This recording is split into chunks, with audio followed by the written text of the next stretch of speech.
Greetings guys, Si here and welcome back to PJ Life 365. Today we're extolling the virtues of the laser versus the GPS on your phone. Which one is better? Are there any differences? Is it worth the extra money?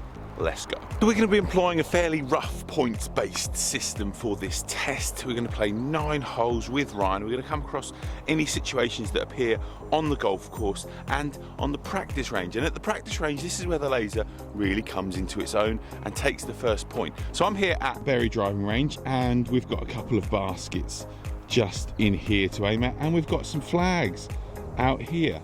Now, with the GPS on my phone, I'm not going to be able to tell how far away those flags are. But if I grab my laser here, and thanks to Pinlock for sending this through, by the way, we're going to talk about the laser itself in a little while. And we have a little look through the laser. We can tell that the yellow flag out there in the range is 167 yards away, and the trees at the back are 206 yards away. So, 1-0 to the laser. Let's hit a few warm-up balls, and let's get on the course.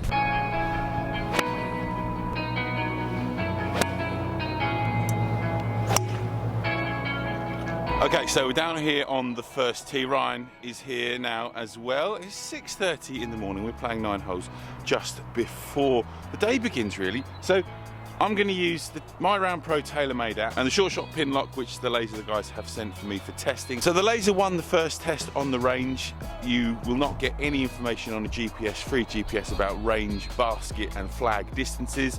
You take this laser to any range, and of course you can just see how far any baskets are, any targets. You can pick and choose your yardage. But we come down here to the first tee, and I can clearly see from my GPS how far the left bunker and the right bunker is at ease. I can put my finger on the screen and it shows me the distances to various landing points. With the laser, I'm going to have to actually manually do these, but it doesn't take too long. So I would say off the tee, the GPS is slightly easier, but the laser doesn't lose out too much. Now let's see if we can actually hit a ball.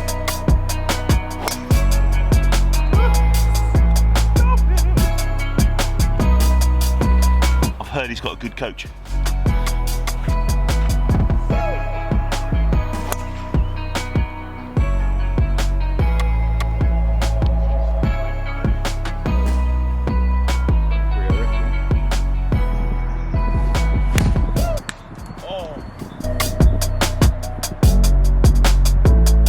So neither laser nor GPS are going to help out with the chip out from the trees, but I've clonked that tree so hard, and yeah, it's come bouncing over here. Let's go find it. Okay, so the trees kick me forwards and left, and I've got quite a tough shot. I'm not sure if you can see the greenkeeper cutting the grass ahead there. Now, the laser is not going to help me here because I've got to go over these trees, and I probably can't get a laser onto where the flag is, but fortunately GPS will work here because I have to hit over the trees. The GPS is showing me 157 yards to the green. So in this situation, when you're out of position, you've got to go over a tree, GPS is better. Let's see if we can actually knock it on the green.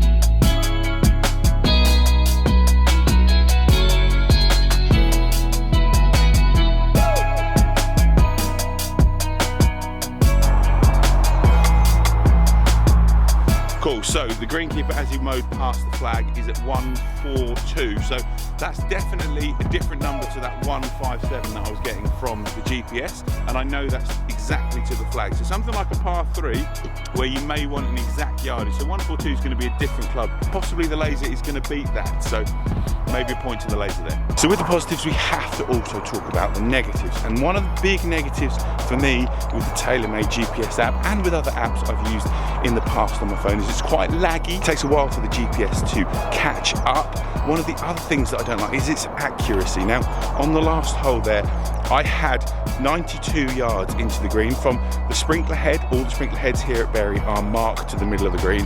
And on my laser, I had 91. On here, I had 121, so that's 30 yards different. Now, I waited and waited and waited. Eventually, it caught up and said 112. But that's still another 11 yards out.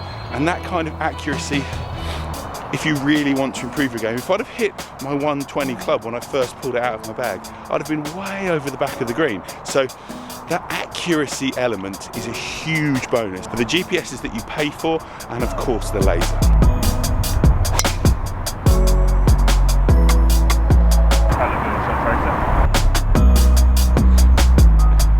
It's a good job it's ready and set to do a shot tracer.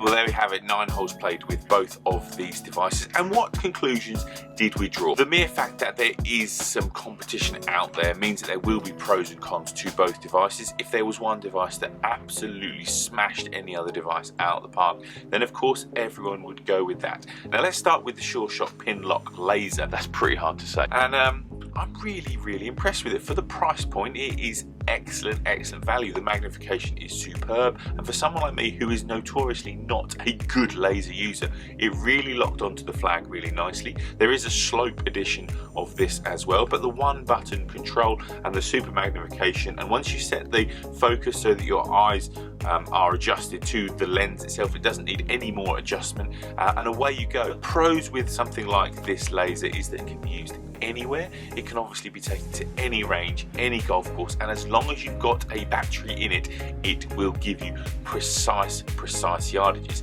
which of course is the second big factor. If you're someone that really requires detailed, specific yardages to locations, to bunkers, to hazards, to flags, then the laser is probably going to be your option. It involves no faffing around, no setup before you play. You just have this in your bag, make sure you've got a spare battery in your bag, and you are good to go. One of the downsides of the laser is of course it's only line of sight. So if you have trees in your way, or a blind shot over a hill, or a dog leg, these devices have their shortfalls. Now that is where something like the GPS comes into its own, like the TaylorMade My Round Pro app, which is the one that I use. The reason that I use it is because the yardages are pretty good. For my left-handed play, I'm not necessarily looking for specific yardages all the time. They definitely come in handy, especially when I get inside kind of 100 yards. We noticed that a few times on the GPS we did skip a few sort of 10-15 yards here and there, which of course you can't do if you really want to get that ball precisely to your destination. It will also give you, with the GPS apps, some stats. Now I use My Round Pro because it gives me strokes gained metrics, and I can set that strokes gained against a target or a base handicap, and I set it at the moment to a 10 handicap because I'm an 11 handicap. I'm aspiring to be a single figure golfer, so if I can be strokes gained in the positive against a 10 handicapper, then I know I'm doing those parts of the game really well. And if I'm in a negative against a 10 handicapper, those are the places I really need to improve on. So one of the benefits of the GPS app is of course it can then help direct your practice, help direct your lessons, help you identify with your coach your weaknesses, and also to make sure you maintain and you keep on top of your strengths. So really powerful GPS for free of charge that gives you that strokes gains metric. It gives you a GPS which is usable on the golf course, and you can really see where you are gaining and losing shots against your target handicap. Now if we flick across to things like Sky Caddies, now Sky Caddies really give you a absolutely precise GPS, simply because the golf courses are mapped on the ground by someone physically walking around and standing next to a bunker, pressing the button, sending the signal up to the Sky Caddy satellites, so that when you use the GPS with a Sky Caddy, it is phenomenal, and that's the service that you pay for. They will also come out and do updates on your golf course. So for example, at St Edmunds we have had quite a lot of changes over the last 4 or 5 years. We've had bunkers moved, we've had trees moved, we've had tee boxes changed, and Sky Caddy every time have come out and updated the map, updated the software, so that the users that use Sky Caddies and pay for that software at St Edmunds Golf Club get the best service that they can. Now I think that the Sky Caddy service is good value for money, but today again we are really focusing on that free GPS software, which is totally usable.